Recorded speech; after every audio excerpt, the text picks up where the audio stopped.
The rain fell hard that night, turning the streets of Atlanta into slick, shimmering mirrors. Marcus Johnson, a hard-working mechanic, was just trying to get home after a long shift. But before he could take another step, flashing red and blue lights stopped him in his tracks. Hands where we can see them. Confused, Marcus raised his hands. 2 officers approached, their hands hovering over their holsters. You match the description of a robbery suspect. Marcus's stomach dropped. This wasn't happening. He hadn't done anything. He tried to explain, but they weren't listening. Within seconds, cold metal cuffs snapped around his wrists. As the squad car pulled away, Marcus caught a glimpse of his porch, where his loyal German shepherd, Duke, stood in the rain, ears pricked, eyes locked onto the flashing lights. The rain came down in heavy sheets, drumming against the rooftops and streets of Atlanta. The dim glow of flickering streetlights barely illuminated the sidewalks, where puddles reflected distorted images of the city's restless night. Amidst the rhythmic pattering of raindrops, a German shepherd named Duke sat on the front porch of a modest home. Ears pricked, eyes alert, he was waiting, just like he did every night, for his owner, Marcus Johnson, to come home. Marcus was a man of routine. Every day, he worked long hours as a mechanic at Joe's Auto Repair, a small shop that had been his second home since he was 17. The people in his neighborhood knew him well. He was the man who fixed their cars, helped elderly neighbors carry groceries, and played basketball with local kids at the community park. But Marcus also knew that being a black man in America meant walking a tightrope. He had learned to be cautious, polite, and never make sudden moves in front of law enforcement. Even that wasn't always enough. That evening, Marcus had finished his last job late. The rain had started just as he locked up the shop. He pulled his hood up, shoving his hands into his pockets as he set off on his short walk home. It was barely a 10-minute stroll, a route he had taken countless times without a second thought. But as he neared his street, the blare of sirens cut through the night air. A sudden flash of red and blue lights reflected off the wet pavement. Marcus barely had time to turn before a voice commanded, "Stop right there." He froze, heart hammering in his chest. He knew this feeling, a sinking dread. 2 white police officers stepped out of their squad car, hands hovering over their holsters. Their eyes scanned Marcus up and down, and he could see it, the suspicion, the quiet assumption of guilt. "Where you coming from?" one officer demanded, his voice sharp. Marcus exhaled slowly, keeping his hands where they could see them. "I just got off work. Joe's Auto Repair." The other officer muttered, exchanging a glance with his partner. "We got a call about a robbery at the corner store. The suspect matches your description." Marcus's stomach dropped. A robbery? He hadn't even been near the store. "I didn't rob anyone," Marcus said, forcing himself to stay calm. "I've been at work all evening. You can check with my boss." One of the officers stepped closer, his gaze hardening. "Oh, we will. But first, how about you take your hands out of your pockets, slowly?" Marcus obeyed, moving deliberately, knowing that any sudden motion could be misinterpreted. "I don't have anything on me," he said. The officer ignored him. "You got ID?" "In my wallet. Back pocket," Marcus said, keeping his voice measured. The officer yanked the wallet out himself, flipping through it before nodding slightly. "Marcus Johnson." He then looked up at his partner. "Think we got our guy?" "Seems like it," the other officer said, shrugging. Marcus felt his pulse skyrocket. They had already decided. "This is a mistake," he insisted. "I didn't do anything." "Yeah?" The first officer smirked. "Well, you can explain it downtown." Before Marcus could react, the officer grabbed his arm and twisted it behind his back. "Hey, hold on." Cold metal clamped onto his wrists. The sharp bite of steel sent a surge of anger and panic through him. "You're under arrest," the officer said, shoving him forward. "For what?" Marcus protested. "Suspicion of armed robbery." Marcus's chest tightened. "Suspicion? That's all it took?" "Man, I was at work," he said again. "Call my boss. Check the security cameras." The officer scoffed. "Funny thing about that, cameras weren't working tonight." Marcus's breath caught. What? That was too much of a coincidence. His mind raced, but he knew arguing would get him nowhere. As they pushed him into the back of the squad car, rain trickled down his face, mixing with the sweat forming on his brow. Through the window, he caught a glimpse of his home. Duke had stepped off the porch. The dog's sharp eyes locked onto the flashing lights. His ears twitched, and a low growl rumbled in his throat. Marcus didn't know it yet, but Duke had already sensed something was wrong. The ride to the precinct was silent except for the occasional crackle of the police radio. Marcus stared at his cuffed wrists. Jaw clenched. He wasn't naive. He knew how this worked. It didn't matter if he was innocent, they had already made up their minds. At the station, he was shoved into a small interrogation room with harsh fluorescent lights buzzing overhead. A detective walked in, flipping open a file. "So, Marcus," he said casually, as if they were old friends. "Witness says they saw you running from the store." Marcus frowned. "That's impossible. I told you. I was at work." The detective leaned back in his chair. "And your alibi?" "My boss. My coworkers. They can vouch for me." The detective smirked. "Right. And those security cameras you mentioned?" "Conveniently, they weren't recording." Marcus's blood ran cold. This wasn't an investigation. It was a setup. "You got the wrong guy," Marcus said, voice firm. The detective sighed, rubbing his chin. Maybe not. But see, here's the problem. You match the description. Black male, 6 feet, wearing dark clothing." Marcus let out a bitter laugh. "That could describe half the men in this city." "Yeah," the detective admitted, "but you were in the area. And we have a witness." Who's this witness?" Marcus demanded. The detective shrugged. "That's confidential." Marcus's hands curled into fists. He could see where this was going. It didn't matter that he was innocent. It didn't matter that there was no real evidence. The system wasn't built for men like him to win. After hours of questioning, Marcus was led to a holding cell. The heavy clang of the bars shutting echoed in his ears like a death knell. "You'll get your phone call in the morning," the officer muttered before walking away. Marcus sank onto the hard cot, rubbing his wrists where the cuffs had bitten into his skin. This can't be happening. But it was. Back at home, Duke paced the yard. His owner's scent lingered on the sidewalk but was fading. Something was wrong. Duke wasn't just any dog. Marcus had trained him since he was a puppy, teaching him how to track, how to alert, how to sense when something wasn't right. And right now, something was very, very wrong. Duke let out a deep, guttural growl before taking off down the street. He didn't know where Marcus was, but he was going to find him. And nothing was going to stop him. The night was thick with rain, soaking the streets of Atlanta as Duke ran with unrelenting determination. His large paws splashed through puddles, his powerful frame weaving through alleys and sidewalks. He didn't know exactly where Marcus was, but every fiber of his being told him that something was wrong. Marcus never disappeared like this, and Duke wasn't about to sit idly by. His instincts, sharpened by years of training, told him to follow the last scent of his owner. The smell of Marcus's sweat, oil from the garage, and the faint, metallic trace of the police car that had taken him away still lingered in the air. Duke sniffed the pavement aggressively, his ears twitching as he tried to decipher where Marcus had been taken. The raindrops blurred the scents, but he could still make out a trail. He followed it with fierce determination. The streets were quieter now. The police cars had left the gas station, and only the occasional car passed through the empty roads. Duke slowed his pace as he reached the very spot where Marcus had been stopped. He could smell something else here, something unfamiliar. It was another scent, one that didn't belong to Marcus. A different man had been in the area, someone who had run past this spot in a hurry, leaving behind a stronger scent than Marcus's own. Duke let out a low growl. His sharp canine mind was piecing things together faster than any officer on the force. He sniffed in the direction the scent led, his body tensing. Whoever had really committed the crime had passed through here and had fled. Duke darted after the trail, his movements precise and focused. He wasn't just running anymore, he was tracking.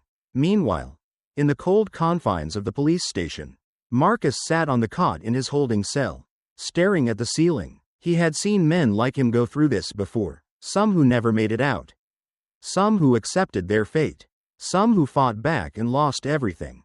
He knew how the system worked. It was rigged against men like him. It didn't matter that he had been at work when the robbery happened.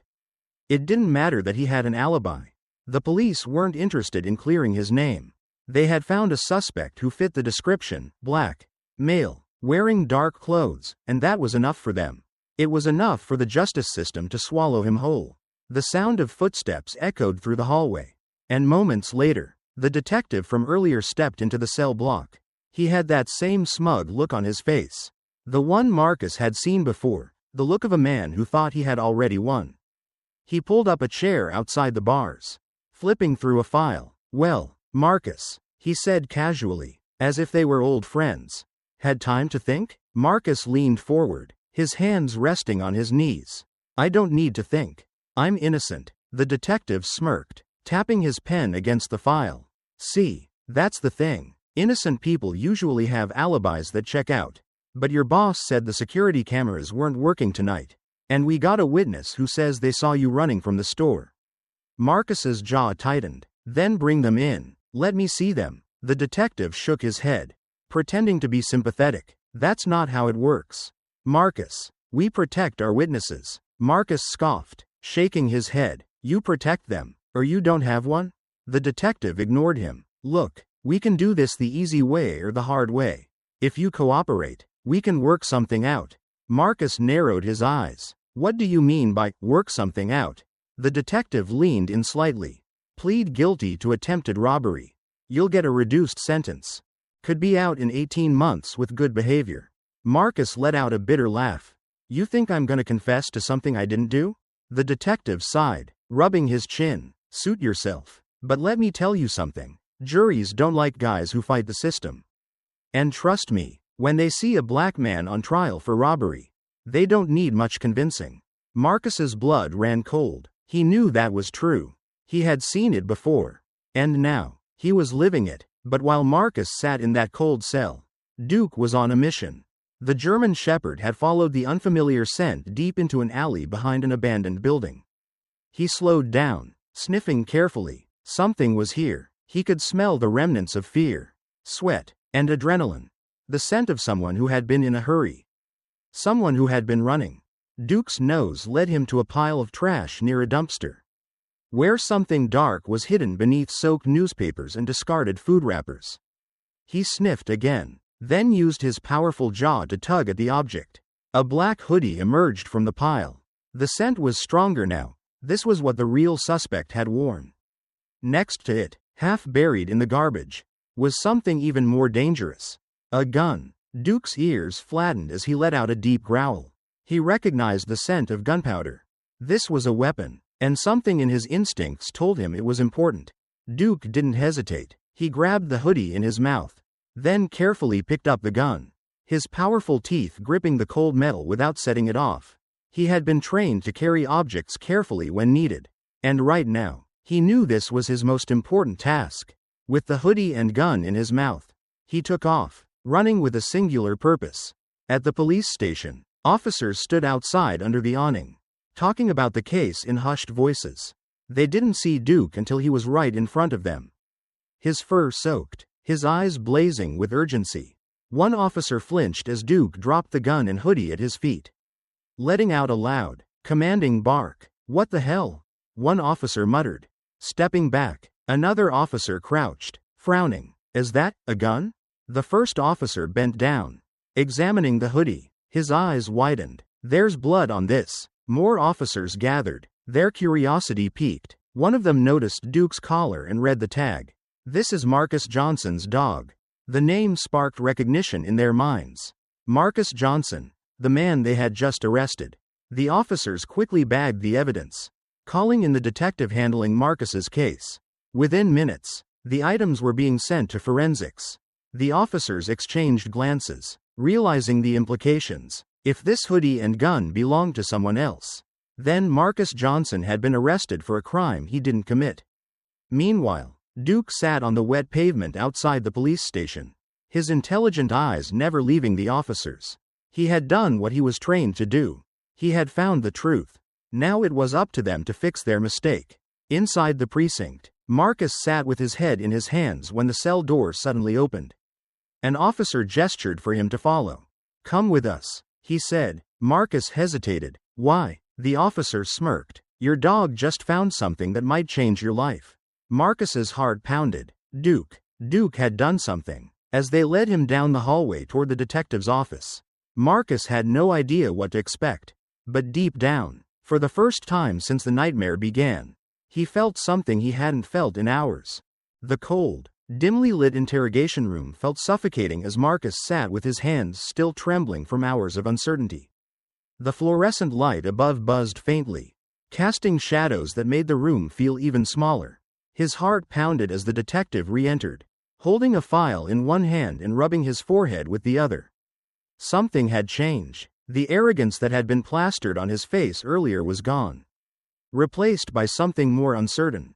The detective sat down across from Marcus, flipping open the file. "We ran tests on the evidence your dog brought in," he muttered. He hesitated before looking Marcus in the eye. "The blood on the hoodie belongs to Darnell Hayes. He has a criminal record, a long one. We also ran ballistics on the gun. It's a match to the one used in the gas station robbery." Marcus's breath caught in his throat. Duke did it. His dog had found the truth the police should have uncovered from the beginning. The detective exhaled sharply, shutting the file. "You're free to go," he said, as if the words didn't weigh heavily on him, as if they hadn't just turned Marcus's life upside down. But Marcus didn't move. He clenched his fists, his anger bubbling beneath the surface. "That's it?" he asked, his voice steady but sharp. "No apology?" "No. We made a mistake. You threw me in a cell for something I didn't do. You were ready to let me rot in there." The detective looked away, his expression tight. "Look, Johnson, number," Marcus interrupted, standing up. "You look. If my dog hadn't found that evidence, I'd still be in there. You didn't believe me. You never even tried to.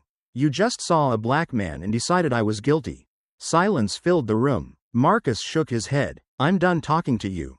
The officer standing at the door opened it, and without another word, Marcus walked out of the precinct, his fists clenched so tightly that his nails dug into his palms. As soon as he stepped outside, a blur of fur lunged at him. Duke, the German shepherd, jumped up, placing his large paws on Marcus's chest, his tongue licking at his face as if making sure he was really there. Marcus chuckled weakly, wrapping his arms around his loyal friend, burying his face in Duke's thick fur. For the first time since this nightmare had started, he could finally breathe. A few onlookers watched, some recording, others whispering among themselves. One officer muttered under his breath, "Damn dog solved the case better than we did." Marcus turned, his jaw tightening. "Maybe if you actually did your jobs, my dog wouldn't have had to." The officer had nothing to say to that. The walk home felt surreal. The world had kept moving while Marcus had been trapped inside that cell. People were going about their day, unaware of how close he had come to losing everything. When he reached his house, his neighbors were outside, waiting. Word had spread. Mrs. Jenkins, the elderly woman from across the street, clutched her chest. "Lord, Marcus, we were worried sick." Another neighbor shook his head. "They did you wrong, man." Marcus exhaled. "Yeah, they did." He opened the door, stepping inside his house. It smelled the same, looked the same, but everything felt different. Duke followed him closely, never straying more than a foot away. He knew Marcus needed him now more than ever. Marcus sank onto the couch, rubbing his face. His phone vibrated. He picked it up, seeing his boss's name flash on the screen. "Marcus." Joe's rough voice came through. "I just heard. You all right?" Marcus hesitated before answering. "I don't know." Joe sighed. "Listen, man, you need to fight this. What they did to you, it ain't right." Marcus knew he was right. He couldn't just let this go. If it had happened to him, it had happened to others. And not everyone had a Duke to save them. The next few weeks were a whirlwind. With the help of a civil rights lawyer, Marcus filed a lawsuit against the police department for wrongful arrest, racial profiling, and negligence. The case gained media attention, especially after the story of Duke's heroic actions spread. News outlets picked up the story, calling Duke the dog who solved a crime the police wouldn't. Protests erupted in front of the precinct, demanding accountability. People shared Marcus's story online, using it as an example of the countless wrongful arrests happening across the country. Then, the city made an announcement. The police department issued a public apology. The officers involved were placed under investigation. And Darnell Hayes, the real criminal, was caught and charged after the DNA evidence from the hoodie led them straight to him. But Marcus didn't feel like celebrating. He had spent days in a jail cell, feeling like his life was over, all because someone assumed he was guilty. An apology wasn't enough. Months later, Marcus sat on his porch, Duke lying beside him. The sun was setting, casting golden light over the neighborhood. He had won his lawsuit. He had gotten justice. But there were still so many others who never would. That was when the idea came to him. The next day, Marcus made a decision. He used the money from his settlement to start the Duke Foundation, an organization dedicated to helping wrongly accused individuals get legal support.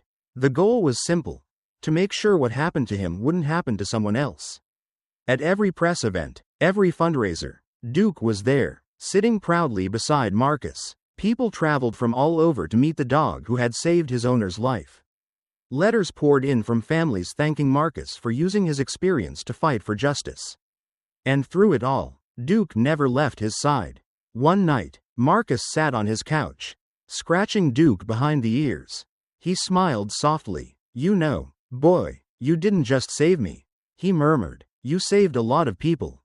Duke wagged his tail, his intelligent brown eyes shining with understanding. Because in the end, he hadn't just uncovered the truth, he had changed lives. What do you think about today's story? Do you believe situations like this can happen in real life? If you have any thoughts or feedback, feel free to leave a comment below. And don't forget to subscribe to the channel so you won't miss any exciting stories. See you in the next video.